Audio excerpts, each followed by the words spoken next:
आइए दोस्तों, अगला सवाल देखते हैं। सवाल कहता है कि two successive percent price increase of 10% and 10% on an article are equivalent to a single price increase of. चार ऑप्शन है 19%, बी 20%, सी 21%, डी 22%। तो क्वेश्चन कह रहा है कि अगर आप लगातार 10% दो बार बढ़ाएंगे एक आर्टिकल पे लगातार, ठीक है, एक बार 10% बढ़ा दिया उसके प्राइस पे, फिर 10% बढ़ा दिया, तो उसका मतलब जो लास्ट की वैल्यू आएगी शुरू से लेकर लास्ट तक वो कितनी मतलब वैल्यू इंक्रीज हुई है।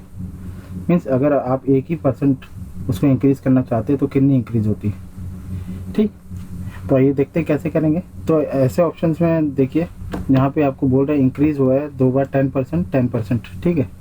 तो ऐसे क्वेश्चंस में देखिए आपका ऑप्शन जो भी है दो बार इंक्रीज हो रहा है, तो आपका ऑप्शन एलिमिनेट अगर आपको करना है तो ए बी आपके एलिमिनेट हो जाएंगे। ठीक है, जब भी दो बार इंक्रीज होगा तो जब भी आप इसको जोड़ेंगे तो ये 20% बिल्कुल नहीं होगा और उससे कम वाला भी बिल्कुल नहीं होगा, इससे ज़्यादा होगा।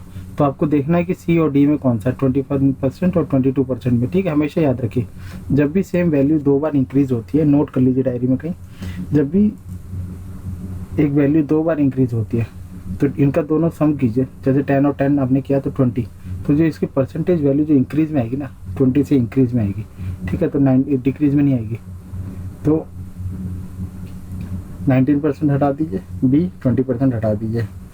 हाँ, अगर इसमें एक प्लस होता, एक बार इंक्रीज होता एक बार डिक्रीज होता, तो ये 20 से कम होता, 20 नहीं होता, ठीक है, 20 से कम होता तो आप 19% कर सकते थे उसको, लेकिन यहाँ पे दो बार इंक्रीज हो रहा है, +10% +10%। आइए देखते हैं इसको 3-4 मेथड से कैसे करेंगे, फटाफट देख लेते हैं।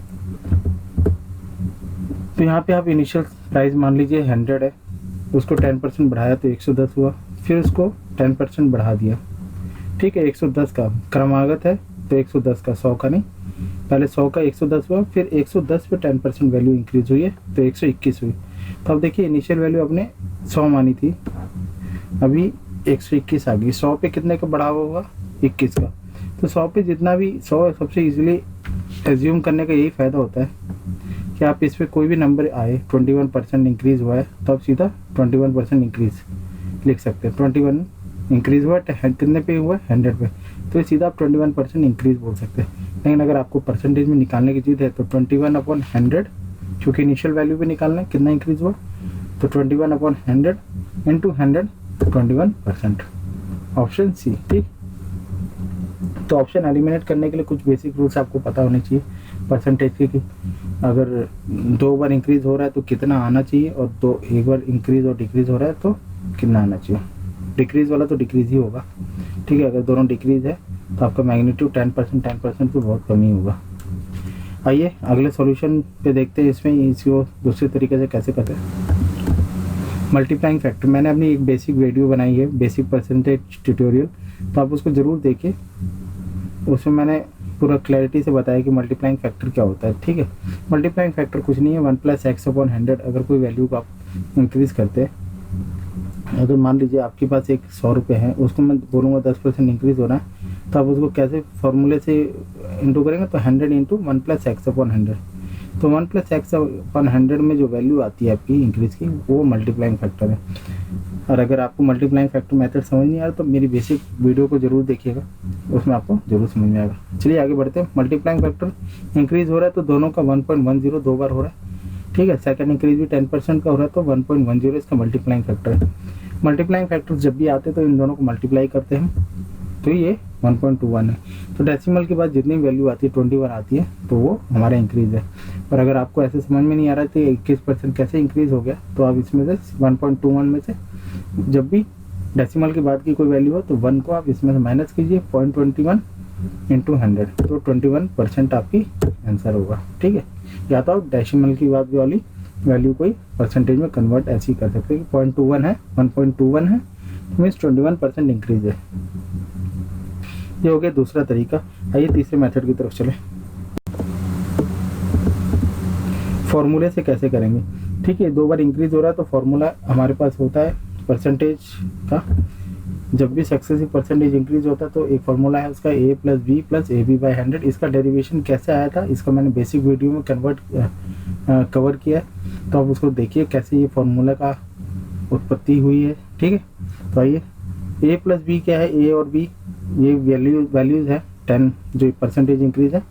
a और b इसलिए है क्योंकि 2% के लिए ही है फॉर्मूला a प्लस बी। अगर दो आपको परसेंटेज का नेट चेंज निकालना है कि अगर 2 बार इंक्रीज हो रहा है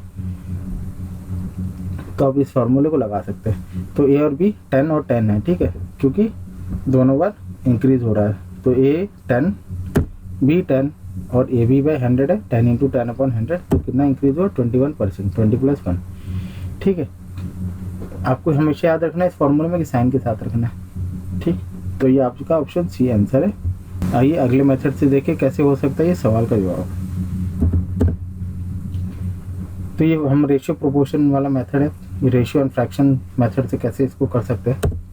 तो देखिए यहाँ पे हम परसेंटेज की वैल्यू आप 3 कॉलम बनाएंगे।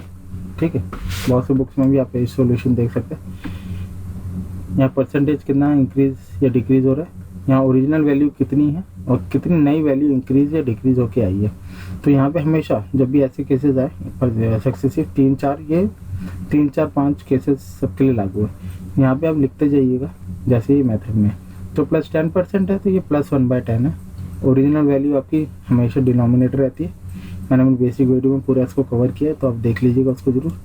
यहाँ ओरिजिनल वैल्यू हमारी क्या है 10 है और इंक्रीज हो रहा है 10% का, तो 10 प्लस 1, एक का इंक्रीज हुआ तो 11। 10 का 10% एक होता है, तो उसको 11 कर दिए, या तो दोनों को ऐड करके यहाँ पे न्यू वैल्यू लिख सकते हैं। दूसरी बार भी सेम हो रहा है। ठीक है, 10 ओरिजिनल वैल्यू है और 11 इंक्रीज होके आई है।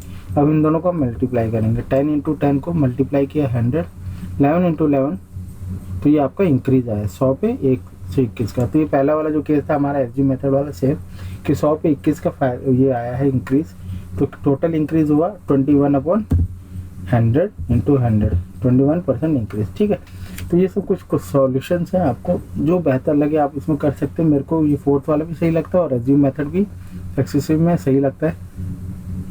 कभी कभी ये वाले भी जो फ्रैक्शन रेशियो ये लास्ट मेथड भी थोड़ी दिक्कत हो जाती है। अगर आपको परसेंटेज वैल्यू कोई स्टैंडर्ड की नहीं दी हो सकता है कि अगर आपको फ्रैक्शन उसका पता नहीं है तो दिक्कत हो सकती है।